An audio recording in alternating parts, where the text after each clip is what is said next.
I'm your host, she who speaks shadows. This is my very first story on YouTube. What better way to start this channel than with a true experience of my own, one that's haunted me for years. So turn the lights down low, settle in, and enjoy the creepiness.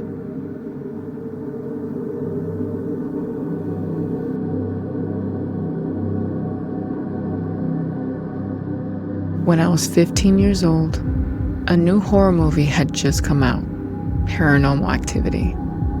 I've always been obsessed with scary movies. So of course I told my boyfriend at the time, we have to watch this tonight. He was just as excited as I was. That night, we went to the mall, got our tickets, and watched the movie together. And honestly, I thought it was really good. Creepy, suspenseful. It totally had us on the edge. But what happened after the movie, that's what I'll never forget. As we were walking through the parking lot toward the car, we passed under one of those tall streetlights. The second we stepped beneath it, it exploded. Glass and sparks fell all around us. We both screamed and rushed to the car. As we jumped in and he looked at me, he said, "Is that a bad sign?" I laughed nervously and said, "Yeah, probably." We tried to shake it off, but the tension stayed with us the whole ride back to my house. We were just 1 block away when something strange happened. Again. I looked out the window to the right and saw a black cat on the sidewalk. It wasn't just sitting there. It looked terrified. Its fur standing straight up, back arched, eyes locked across the street. I told my boyfriend, hey, slow down, stop the car. Because I was just trying to figure out why was it so scared. And then I saw it. At first, it was just darkness. But then something stepped out of the shadows. Slowly, it took shape. It had goat legs, hooves. It stood at least 10 or 12 feet tall. Its body was completely black, muscular, winged, with glowing black eyes.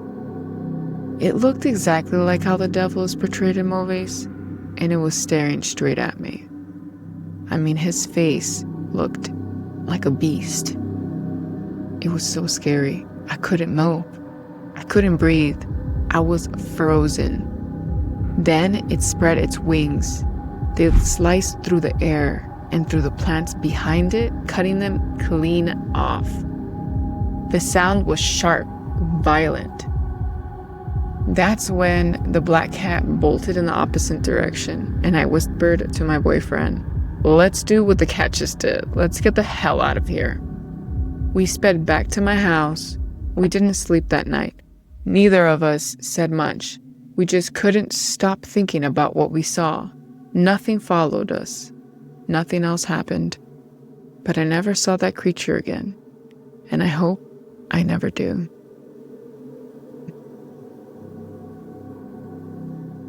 This is my second personal story. One I've never fully understood, even now, years later. So I want to know, what do you think really happened? When I was a teenager, I suffered from sleep paralysis. But mine wasn't like what most people describe. My eyes weren't open. They were tightly shut. So tight, it felt like something was forcing them closed. No matter how hard I tried, I couldn't open them. And on the rare occasions I did manage to slightly crack them open, that's when I saw things. I'd hear demonic voices, strange languages, and these low, dark, bone-deep laughs that felt like they were directed right at me.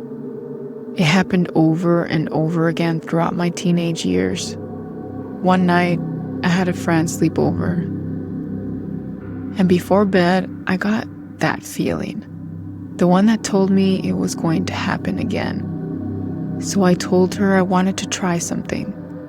I'd heard somewhere that if two people held hands while falling asleep, they could share the same dream. I thought, maybe if she stayed awake, she could watch me. And if something weird happened, maybe she could tell me what she saw. I said, if I press down on your hand, that means I want you to wake me up. If you don't see anything, then maybe it's just all in my head, right?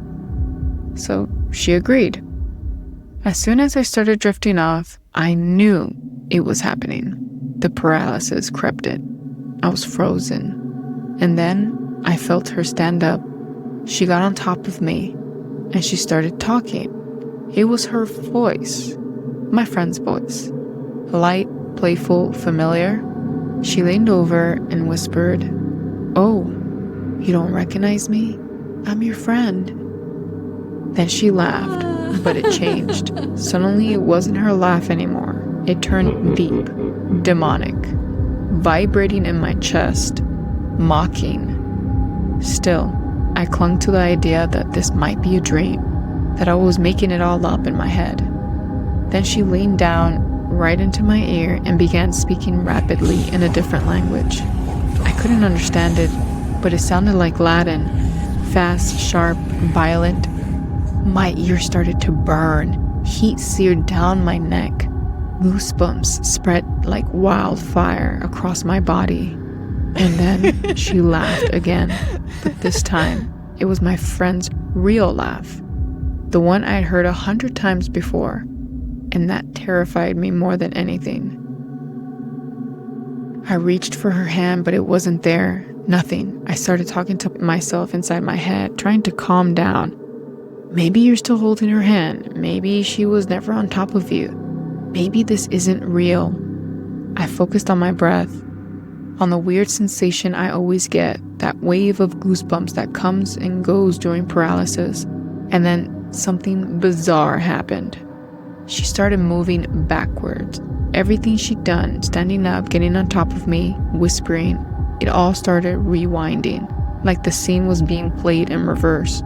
And when she finally laid back down next to me, she took my hand, and that's when I woke up, gasping for air. I looked over. She was lying there, eyes slightly open. I moved her hair out of the way, and then she opened her eyes. She looked at me and asked, "What happened?" I said, "No, you tell me.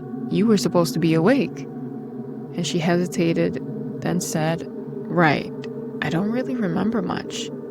All I remember is, as soon as you started falling asleep, I saw something come over your arm like a dark mist. Then it reached mine, and I couldn't move. It paralyzed me. And when it covered my whole body, I blacked out." She said when she woke up, my eyes were slightly open, so she called my name, moved my hair, and then I opened my eyes. I stopped her. I said, "Wait, that's not what happened. I woke up first. I moved your hair." But she insisted she was the one who did it. She remembered it clearly, and so did I. To this day, we don't know who really woke up first or what really happened that night. We never tried it again. We were both too shaken up by it. But I still remember. Did we tap into something real? Slip into a parallel world? Were we possessed? Dream sharing? Or just losing our minds? What do you think happened? Let me know in the comments.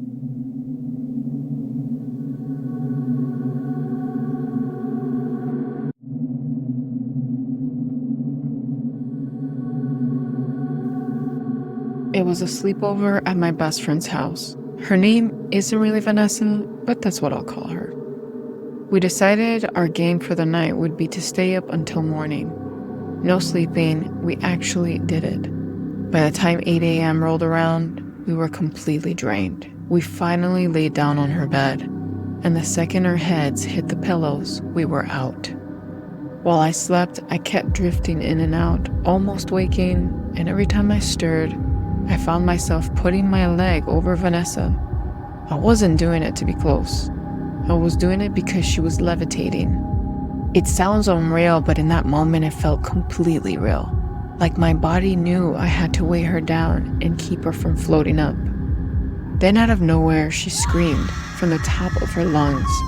In one impossible motion, she leapt from the bed all the way into the bathroom. The bathroom wasn't close.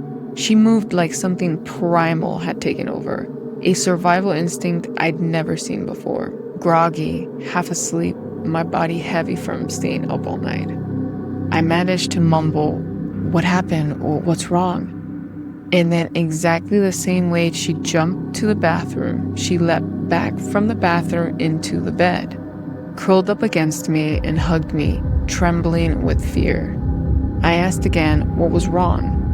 She said she'd had a terrible nightmare. I told her to tell me what she saw. She said that as she was falling asleep, she was half paralyzed and half awake. She heard chanting, low rhythmic voices. This chanting sounded like Latin, and some of it was chanting my name. Then she began to levitate. She said I kept putting my leg over her, trying to pull her down. That's when she felt fire at the soles of her feet. She looked and saw a portal, a hellish, swirling opening at the foot of the bed. Hands, dark and ashy, were grabbing her ankles, trying to push her down into it, trying to drag her through. She fought to break free, twisting and moving, but had no control over her body. Then everything stopped. From the right side of the room, she heard a sound. It sounded like eating, a wet, chewing noise. She forced her eyes open to see what it was, and there in the room was a creature. Bald, creepy, with skin stretched tight, a huge mouth full of jagged shark-like teeth, and no eyes, no nose, no ears. It was consuming something, some kind of animal, and there was blood on the floor beneath it. The moment she looked at it, it turned toward her and crawled fast, straight at her. She shut her eyes again, trembling, just begging to wake up. In her head, she kept screaming, "Wake up already, wake up." The thing got close to her ear, and her ear started to get really hot, burning. And that's when she finally managed to wake up. When she finished telling me, I said, "Look at your ankles." We pulled back the blankets, and there on her skin was a black, ashy handprint, the clear shape of fingers. It wasn't just a mark. It was bruised exactly where a hand would have grabbed her. We never figured out what happened that morning, but we know that it wasn't just a dream. Now, you tell me, have you ever woken up with unexplained marks? Please do tell me in the comments below. Tell us your story. I'd love to read them. And remember, not every nightmare ends when you open your eyes. Until next time, this is She Who Speaks Shadows.